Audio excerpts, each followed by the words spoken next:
Bismillahirrahmanirrahim. Assalamualaikum warahmatullahi wabarakatuh. Halo anak-anak ustazah. Hari ini bertemu lagi dengan Ustazah Yeni dalam pembelajaran fisika. Nah, pada kali ini kita akan membahas mengenai gerak, terutama pada gerak lurus. Itu materi yang akan kita bahas hari ini.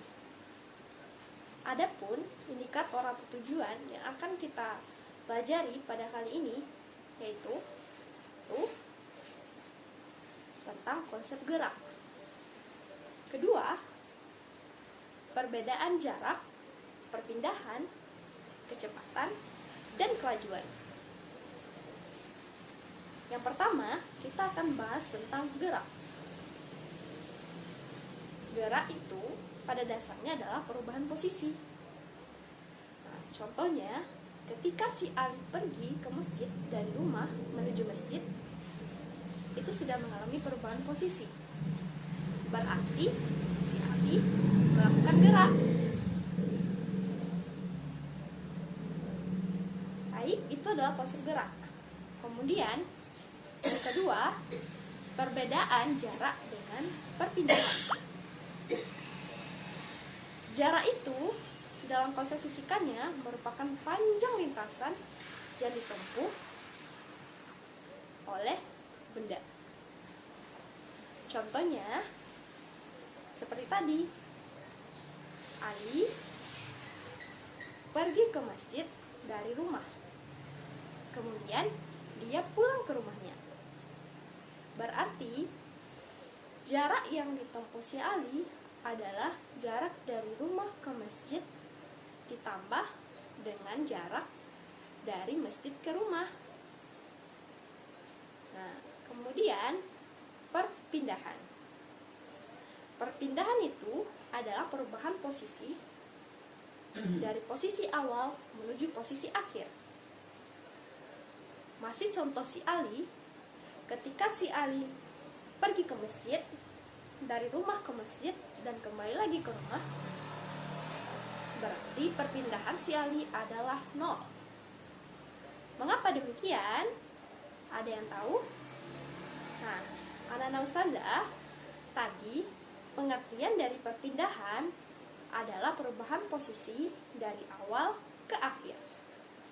Kalau misalnya si Ali dari rumah menuju masjid dan kembali lagi ke rumah, berarti si Ali tidak mengalami perubahan posisi karena dia hanya tetap berada di rumah. Itu konsep perpindahan dalam fisika.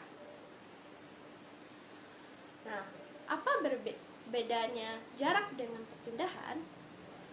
Kalau dari segi fisikanya, jarak dan perpindahan itu berbeda. Karena jarak adalah besaran skalar, sedangkan perpindahan adalah besaran vektor. Nah, kalau dia besaran skalar, berarti dia tidak memiliki arah, hanya memiliki nilai saja. Tetapi, kalau dia besaran vektor, dia memiliki nilai dan arah. Nah, itulah beda jarak dengan perpindahan. Kemudian, apa persamaan keduanya? Keduanya sama-sama memiliki satuan yang sama, yaitu meter.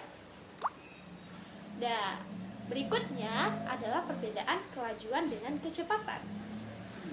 Kalau kelajuan itu merupakan jarak dibagi dengan waktu.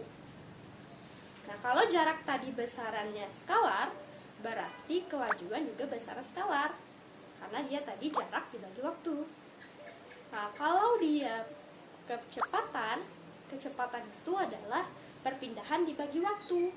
Nah, maka kecepatan merupakan besaran vektor, sama dengan perpindahan, karena dia adalah perpindahan dibagi waktu. Nah, sekarang ada contoh soal. Si Ali tadi dari rumah menuju ke masjid, dia berjalan dengan jarak dari rumah ke masjid itu sebesar 10 meter. Kemudian dia kembali lagi ke rumah. Tentukanlah besar besar jarak dan perpindahannya. Nah, tadi kalau misalnya si Ali dari rumah menuju masjid dan kembali lagi ke rumah, nah tadi kan jarak dari rumah ke masjid itu 10 meter. Nah, berarti jarak yang ditempuhnya adalah 20 meter. Karena dari rumah ke masjid itu 10 meter dan dari masjid ke rumah itu dia 10 meter. Makanya jarak yang ditempuh si Ali adalah sebesar 20 meter. Tapi perpindahannya adalah 0. Karena tadi si Ali kembali ke rumah. Nah, kemudian hitunglah kecepatan dan kelajuan yang dilakukan si Ali jika waktu yang ditempuhnya dari rumah ke masjid itu sebesar 3 menit. Nah, berarti untuk mencari kelajuannya adalah jarak dibagi waktu. Berarti kalau untuk kelajuannya itu sebesar 20 dibagi, karena tadi dari rumah ke masjid 3 menit dan dari masjid ke rumah itu 3 menit, berarti waktu tempuh totalnya adalah 6 menit. Berarti waktu kelajuan yang ditempuh si Ali adalah sebesar 20 dibagi 6. Berarti 20 per 6 meter per sekon. Kemudian untuk kecepatannya itu 0, karena perpindahan tadi 0. 0 dibagi 6 itu tetap 0. Nah, baik anak-anak ustazah, itulah materi kita pada kali ini. Semoga anak-anak ustazah paham ya. Saya tutup dulu. Assalamualaikum warahmatullahi wabarakatuh.